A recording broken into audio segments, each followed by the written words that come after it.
Hi, ನಮಸ್ತೆ, welcome back my YouTube channel. ನಾನು ನಿಮ್ಮ ಪ್ರೀತಿಯ ಮಂಗಳೂರಿನ ಹುಡುಗಿ ವಿಲೇಜ್ ಸ್ಟಾರ್ ಹರಿಣಿ ಜಯಂತಿ. ಇವತ್ತು ನಾನು ವಿಶೇಷವಾಗಿ ಒಂದು ನಮ್ಮ ಭಾರತ ದೇಶದ ಪ್ರಧಾನಮಂತ್ರಿ ಆದ ನರೇಂದ್ರ ಮೋದಿ ಅವರಿಗೆ ವಿಶೇಷವಾಗಿ ನಾನು ಈ ವಿಡಿಯೋನ ಮಾಡ್ತಾಯಿದ್ದೀನಿ. ಯಾಕಂತ ಹೇಳಿದರೆ ಈ ವಿಡಿಯೋನ ಅವರು ಆದಷ್ಟು ಯಾರು ಈ ವಿಡಿಯೋ ನೋಡ್ತಾ ಇದ್ದೀರಾ ಎಲ್ಲೂ ಸ್ಕಿಪ್ ಮಾಡದೆ ಈ ವಿಡಿಯೋನ ಆದಷ್ಟು ನರೇಂದ್ರ ಮೋದಿಯವರಿಗೆ ತಲುಪುವವರೆಗೂ ಶೇರ್ ಮಾಡಿ.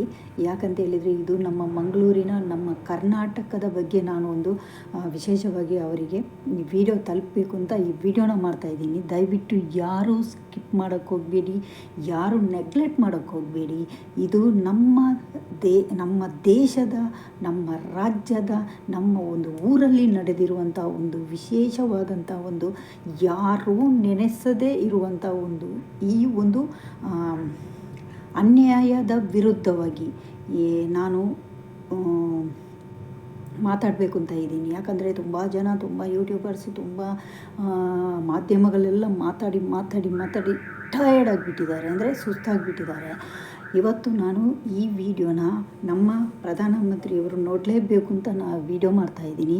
ಯಾಕಂತ ಹೇಳಿದರೆ ನಮ್ಮ ಕರ್ನಾಟಕದಲ್ಲಿರುವಂಥ ಮಂಗಳೂರಿನಲ್ಲಿ ನಡೆದಿರುವಂಥ ಹೇಯವಾದ ಕೃತ್ಯಕ್ಕೆ ಯಾರೋ ಈ ಕೃತ್ಯ ಮಾಡಿದ್ದಾರೆ ಆ ಪುಣ್ಯಕ್ಷೇತ್ರದಲ್ಲಿ, ಯಾರೇ ಆಗಿರಲಿ, ಅವರು ಎಷ್ಟು ದೊಡ್ಡ ಹಣಕಾಸಿನ ಒಂದು ತುಂಬ ಶ್ರೀಮಂತನೇ ಆಗಿರಲಿ, ಯಾರೇ ಆಗಲಿ, ನ್ಯಾಯ ಅಂದರೆ ಎಲ್ಲರಿಗೂ ಒಂದೇ ಥರ. ಯಾಕಂತ ಹೇಳಿದರೆ ಎಲ್ಲರ ಮನೆಯ ಹೆಣ್ಮಕ್ಳು, ಎಲ್ಲರ ಒಂದು ಮನೆಯಲ್ಲೂ ಹೆಣ್ಮಕ್ಳು ಇದ್ದಾರೆ ಅಂತ ಒಂದು ಹೆಣ್ಣು ಮಗುವಿಗೆ ಒಂದು ಹೊರಗಡೆ ಹೋಗುವಾಗ ಇಲ್ಲ ಮನೆ ಒಳಗಡೆ ಇರಬೇಕಾದ್ರೆ ಏನಾದರೂ ಒಂದು ಸೇಫ್ಟಿ ಸಿಗಬೇಕು. ಅದಕ್ಕೋಸ್ಕರ ನಾವು ತುಂಬ ವರ್ಷದಿಂದ ಹೋರಾಟ ಬರ್ತಾ ಇದ್ದೀವಿ. ಆದರೆ ಯಾವುದೇ ರೀತಿಯ ಒಂದು ಪ್ರಯೋಜನ ಆಗಲಿಲ್ಲ. ಆದ ಕಾರಣ ಇವತ್ತು ನಾನು ಒಂದು ಮನಸ್ಸು ಮಾಡಬೇಕು. ನಮ್ಮ ದೇಶದ ಪ್ರಧಾನಮಂತ್ರಿ ನರೇಂದ್ರ ಮೋದಿ ಅವರಿಗೆ ನಾನು ತುಂಬ ರಿಕ್ವೆಸ್ಟ್ ಮಾಡಿಬಿಟ್ಟು ನಾನು ಕೇಳ್ಕೊಳ್ತಾ ಇದ್ದೀನಿ. ನನ್ನ ಹಿಂದ್ಗಡೆ ನಮ್ಮ ಕರ್ನಾಟಕದ ಜನತೆ, ನಮ್ಮ ದೇಶದ ಜನತೆ, ನಮ್ಮ ಮಂಗಳೂರಿನ ಜನತೆ ನನ್ನ ಈ ಬೆನ್ನ ಹಿಂದೆ ಇದ್ದೀರಾ ಅಂತ ನಾನು ನಿಮ್ಮ ಜೊತೆನೂ ಕೈಗೂಡಿಸಿ ನಾನು ಮಂತ್ರಿಯವರಿಗೆ ವಿನಂತಿ ಮಾಡಿ ಕೇಳ್ತಾ ಇದ್ದೀನಿ. ದಯವಿಟ್ಟು ನಮ್ಮ ಊರಲ್ಲಿ ನಡೆದಿರುವಂಥ ಇಷ್ಟೊಂದು ಕೊಲೆಗಳಿಗೂ ನಮ್ಮ ಊರಲ್ಲಿರುವಂಥ ಏನು ಹೇಳಿ ಕಾನೂನು ಯಾಕೆ ಮುಂದೆ ಬರ್ತಾ ಇಲ್ಲ ಅಂತ ನಾನು ಕೇಳ್ತಾ ಇರೋದು. ಏನು ಪ್ರಾಬ್ಲಮಲ್ಲಿ ದಯವಿಟ್ಟು ಮಂತ್ರಿಯವರಾದ ನರೇಂದ್ರ ಮೋದಿಯವರು ಇದಕ್ಕೆ ಒಂದು ಸ್ವಲ್ಪ ಯೋಚನೆ ಮಾಡಬೇಕಾಗುತ್ತೆ. ಯಾಕಂದರೆ ನಮ್ಮ ದೇಶದಲ್ಲಿ ಏನೆಲ್ಲ ನಡೆಯುತ್ತೆ, ಏನೆಲ್ಲ ಬೇಕು, ಏನೆಲ್ಲ ಬೇಡ ಎಲ್ಲವನ್ನೂ ನೀವು ನೋಡ್ಕೊಳ್ತಾ ಇದ್ದೀರಾ. ಆದರೆ ಇದೊಂದು ವಿಷಯ ನಿಮ್ಮ ಕಿವಿಗೆ ಇನ್ನೂ ಬಿದ್ದಿಲ್ವಾ?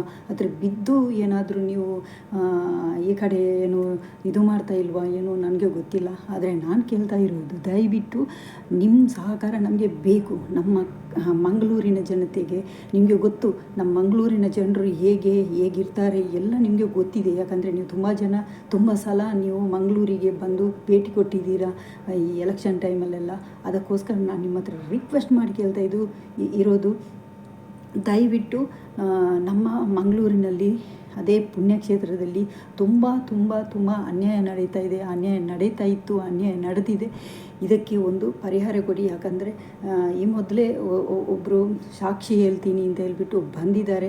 ಇವರಿಗೆ ತುಂಬ ಪ್ರೊಟೆಕ್ಷನ್ ಬೇಕಾಗಿದೆ. ಇನ್ನೂ ತುಂಬ ಜನ ಸಾಕ್ಷಿ ಹೇಳೋರು ಇದ್ದಾರೆ. ಯಾಕಂದರೆ ಇಷ್ಟು ಹೊತ್ತು ಭಯ ಪಟ್ಕೊಂಡು ಅವರ ಫ್ಯಾಮಿಲಿಗೆ ಏನಾದರೂ ಪ್ರಾಬ್ಲಮ್ ಆಗುತ್ತೆ ಅಂತ ಇಷ್ಟು ದಿನ ಎಲ್ಲರೂ ಮುಚ್ಚಿ ಆ ಒಂದು ವಿಷಯನ ಅವರ ಮನಸ್ಸಲ್ಲೇ ಇಟ್ಬಿಟ್ಟು ಕೂತ್ಕೊಂಡು ಬಿಟ್ಟಿದ್ದಾರೆ. ಆದರೆ ಇವಾಗ ಒಬ್ಬೊಬ್ಬರು ಹೊರಗಡೆ ಬರ್ತಾ ಇದ್ದಾರೆ. ಅದಕ್ಕೋಸ್ಕರ ನಾನು ಕೇಳ್ತಾ ಇರೋದು, ದಯವಿಟ್ಟು ಮೋದಿಯವರೇ, ನೀವು ಆದಷ್ಟು ನಮ್ಮ ಮಂಗಳೂರಿಗೆ ಇದೇ ಒಂದು ವಿಷಯಕ್ಕೋಸ್ಕರ ನೀವು ನಮಗೆ ಭೇಟಿ ಕೊಡಬೇಕು. ತುಂಬ ಜನ ಮುಖಂಡರಿದ್ದಾರೆ. ದಯವಿಟ್ಟು ನೀವು ಬಂದು ಅವರ ಏನೆಲ್ಲ ಕಷ್ಟ ಇದೆ, ಏನು ಆಗ್ತಾ ಇದೆ, ಯಾಕೆ ಹೀಗೆಲ್ಲ ಆಗ್ತಾಯಿದೆ, ನೀವೊಂದು ತುಂಬ ಕಟ್ಟುನಿಟ್ಟಾದ ಒಂದು ಅಧಿಕಾರಿಗಳನ್ನು ಅಲ್ಲಿ ನೇಮಿಸಿ ಇವಾಗ ಇರುವಂತಹ ಅಧಿಕಾರಿಗಳು ಅಷ್ಟೊಂದು ಕೆಲಸ ಮಾಡ್ತಾ ಇಲ್ಲ ಅಂತ ನಮಗೆಲ್ಲ ಗೊತ್ತಿದೆ. ಯಾಕಂತ ಹೇಳಿದರೆ ಇವಾಗಲೇ ಈ ಒಂದು ವಿಚಾರದ ಬಗ್ಗೆ ನಾವು ಕೇರಳ ಸರ್ಕಾರದ ಒಂದು ಅಧಿಕಾರದ ಒಂದು ನೆರವು ತಗೊಂಡಿರೋದು ತುಂಬ ಅಂದರೆ ತುಂಬಾ ಬೇಜಾರಿನ ಸಂಗತಿ. ಯಾಕಂತ ಹೇಳಿದರೆ ನಮ್ಮ ಕರ್ನಾಟಕದಲ್ಲೇ ಒಂದು ಇಷ್ಟೊಂದು ದೊಡ್ಡ ದೊಡ್ಡ ಅಧಿಕಾರಿಗಳಿರಬೇಕಾದ್ರೆ ನಾವು ಹೋಗ್ಬಿಟ್ಟು ಬೇರೆ ರಾಜ್ಯದಲ್ಲಿ ನಾವು ಈ ಒಂದು ಕೇಸನ್ನು ನಾವು ಅಲ್ಲಿಗೆ ಇದು ಮಾಡಿದ್ದೀವಿ ಅಂದರೆ ಎಷ್ಟೊಂದು ಮನಸ್ಸಿಗೆ ಬೇಜಾರಿನ ವಿಷಯ. ಯಾಕಂತ ಹೇಳಿದರೆ ನಾನೊಬ್ಬಳು ಹೆಣ್ಣಾಗಿ ನಾನು ಹೇಳ್ತಾ ಇದ್ದೀನಿ, ನನಗೂ ತುಂಬ ತುಂಬ ನೋವಾಗಿದೆ. ಈ ವಿಷಯ ನನಗೂ ಗೊತ್ತಿರಲಿಲ್ಲ. ಈ ಥರ ಎಲ್ಲ ಯೂಟ್ಯೂಬಲ್ಲಿ ಬಂದುಬಿಟ್ಟು ನಾವು ನೋಡಿದ್ರಿಂದ ನಮಗೆಲ್ಲ ಗೊತ್ತು. ಎಷ್ಟೋ ಒಂದು ಫ್ಯಾಮಿಲಿಗಳು ತಂಗಿಯಂದಿರನ್ನು ಕಳ್ಕೊಂಡ್ಬಿಟ್ಟಿದ್ದಾರೆ, ತಾಯಂದಿರನ್ನು ಕಳ್ಕೊಂಡ್ಬಿಟ್ಟಿದ್ದಾರೆ, ಅಕ್ಕಂದಿರ ಕಳ್ಕೊಂಡ್ಬಿಟ್ಟಿದ್ದಾರೆ, ಅವರ ಫ್ಯಾಮಿಲಿಯಲ್ಲಿರುವ ಅಣ್ಣ ತಮ್ಮಂದಿರನ್ನು ಕಳ್ಕೊಂಡ್ಬಿಟ್ಟಿದ್ದಾರೆ, ಅಪ್ಪ ಅಮ್ಮನ ಕಳ್ಕೊಂಡ್ಬಿಟ್ಟಿದ್ದಾರೆ. ಇದೇ ಒಂದು ವಿಷಯಕ್ಕೆ ಹೆಣ್ಣು ಮಕ್ಕಳನ್ನು ತುಂಬ ತುಂಬ ತುಂಬ ಅನ್ಯಾಯ ಮಾಡ್ತಾಯಿದ್ದಾರೆ. ದಯವಿಟ್ಟು ನಾನು ನಿಮ್ಮ ಹತ್ರ ಕೇಳ್ಕೊಳ್ಳೋದು ಇಷ್ಟೇ, ದಯವಿಟ್ಟು ಕೈ ಮುಗಿದು ಕೇಳ್ಕೊಳ್ತಾ ಇದ್ದೀನಿ, ದಯವಿಟ್ಟು ನಮಗೆ ಒಂದು ನ್ಯಾಯ ಒದಗಿಸಿಕೊಡಿ. ದಯವಿಟ್ಟು ನಮ್ಮ ಮಂಗಳೂರಿನ ಕಡೆ ಒಂದು ಸಲ ಭೇಟಿ ಕೊಡಿ ಪ್ರಧಾನಿ ಮೋದಿಜಿಯವರಿಗೆ. ನಾನು ನಿಮ್ಮ ಹತ್ರ ವಿನಂತಿ ಕೊಳ್ತಾ ಇದ್ದೀನಿ. ಪ್ಲೀಸ್ ಬಂದು ಒಂದು ಸಲ ನಮ್ಮ ಮಂಗಳೂರಿನ ಗಣ್ಯ ವ್ಯಕ್ತಿಗಳು ಇದ್ದಾರೆ, ತುಂಬ ಒಳ್ಳೆಯ ಮುಖಂಡರಿದ್ದಾರೆ, ದಯವಿಟ್ಟು ಬಂದುಬಿಟ್ಟು ಅವರನ್ನು ಭೇಟಿ ಮಾಡಿ ಅಂತ ನಿಮ್ಮನ್ನು ಕೇಳ್ಕೊಳ್ತಾ ಇದ್ದೀನಿ. ನ್ಯಾಯವನ್ನು ಒದಗಿಸಿಕೊಡಿ. ತುಂಬ ಹೆಣ್ಮಕ್ಕಳು ಜೀವ ಕಳ್ಕೊಂಡ್ಬಿಟ್ಟಿದ್ದಾರೆ. ನಮ್ಮ ಊರಲ್ಲಿ ರೇಪ್ ಆ್ಯಂಡ್ ಮರ್ಡರ್ ಆಗಿದೆ. ಅದು ನಿಮಗೆ ವಿಷಯ ಯೂಟ್ಯೂಬಲ್ಲಿ ನೋಡಿರ್ಬೋದು ಅಥವಾ ಈ ವಿಷಯದ ಬಗ್ಗೆ ನಿಮಗೆ ತಿಳಿಸಿರ್ಬೋದು. ದಯವಿಟ್ಟು ಇನ್ನೊಂದು ಸಲ ದಯವಿಟ್ಟು ನೀವು ನಮ್ಮ ಮಂಗಳೂರಿನ ಕಡೆ ಒಂದು ಸ್ವಲ್ಪ ಗಮನ ಕೊಡಿ. ಈ ಥರ ಒಂದು ಅನ್ಯಾಯ ನಡೆದಿರೋದನ್ನು ಅನ್ಯಾಯ ನಡೆದಿರುವಂತಹ ಕುಟುಂಬಗಳಿಗೆ ನ್ಯಾಯ ಒದಗಿಸಿಕೊಡಿ. ದಯವಿಟ್ಟು ಅವು ಯಾವನೇ ಆಗಿರಲಿ, ಇಷ್ಟೊಂದು ಕೊಲೆ ಮಾಡಿಬಿಟ್ಟು ಇನ್ನೂ ತಪ್ಪಿಸ್ಕೊಂಡು ದುಡ್ಡಿನ ಅಹಂಕಾರದಲ್ಲಿ ಮೆರೀತಾ ಇದ್ದಾರೆ.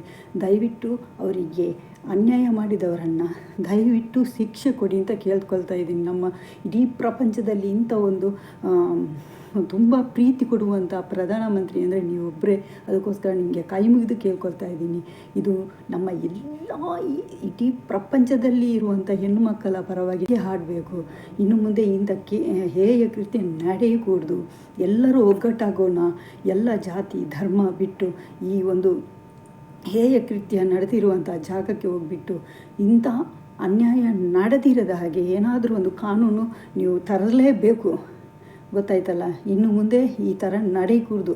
ಆ ಒಂದು ಪುಣ್ಯಕ್ಷೇತ್ರದ ಒಂದು ದೇವಸ್ಥಾನದಲ್ಲಿ ನಾವು ತುಂಬ ನಂಬಿಕೆ ಇಟ್ಟಿದ್ದವರು. ನಮಗೆ ಅಲ್ಲಿರುವಂಥ ಮಂಜುನಾಥ ಆಗಲಿ, ಅಲ್ಲಿರುವಂಥ ಅಣ್ಣಪ್ಪ ದೇವರಾಗಲಿ, ನಮ್ಮ ತುಂಬ ನಾವು ನಂಬ್ಕೊಂಡು ಬಂದಿರುವಂಥ ದೈವಗಳು. ಆ ದೈವಗಳಿಗೆ ಒಂದು ಹೆಸರು ಹಾಳಾಗಬಾರ್ದು, ಆ ಹೆಸರು ಕೆಟ್ಟ ದೃಷ್ಟಿಯಲ್ಲಿ ನೋಡಬಾರ್ದು. ಜನರು ಮುಂಚೆ ಹೇಗೆ ಆ ದೇವರನ್ನು ಪೂಜೆ ಮಾಡ್ತಾ ಇದ್ದೀವೋ ಅದೇ ಥರ ಇನ್ನು ಮುಂದೆ ನಡೀಬೇಕು. ಆದರೆ ಆ ಮಣ್ಣಲ್ಲಿ ಏನೆಲ್ಲ ನಡೆದಿದೆಯೋ, ಆ ಮಣ್ಣಲ್ಲಿ ಏನು ಅನ್ಯಾಯ ಮಾಡಿದ್ದಾರೋ ಅವರಿಗೊಂದು ಒಳ್ಳೆಯ ಒಂದು ಶಿಕ್ಷೆ ಕೊಡಿ. ದಯವಿಟ್ಟು ಅವರನ್ನು ಕಂಡುಹಿಡಿಯಿರಿ ಅಂತ ನಾನು ನಿಮ್ಮ ಹತ್ರ ರಿಕ್ವೆಸ್ಟ್ ಮಾಡ್ತಾಯಿದ್ದೀನಿ. ದಯವಿಟ್ಟು ಮೋದಿಯವರೇ, ನಾನು ನಿಮ್ಮ ಹತ್ರ ರಿಕ್ವೆಸ್ಟ್ ಮಾಡಿ ಕೇಳ್ತಾ ಇರೋದು, ಪ್ಲೀಸ್ ಹೆಲ್ಪ್ ಮಾಡಿ. ನಮ್ಮ ಮಂಗಳೂರಿನ ಜನತೆಗಳಿಗೆ ನ್ಯಾಯ ಒದಗಿಸಿಕೊಡಿ. ಇಷ್ಟೇ. ಒಂದೇ ಮಾತರ. ಜೈ ಹಿಂದ್.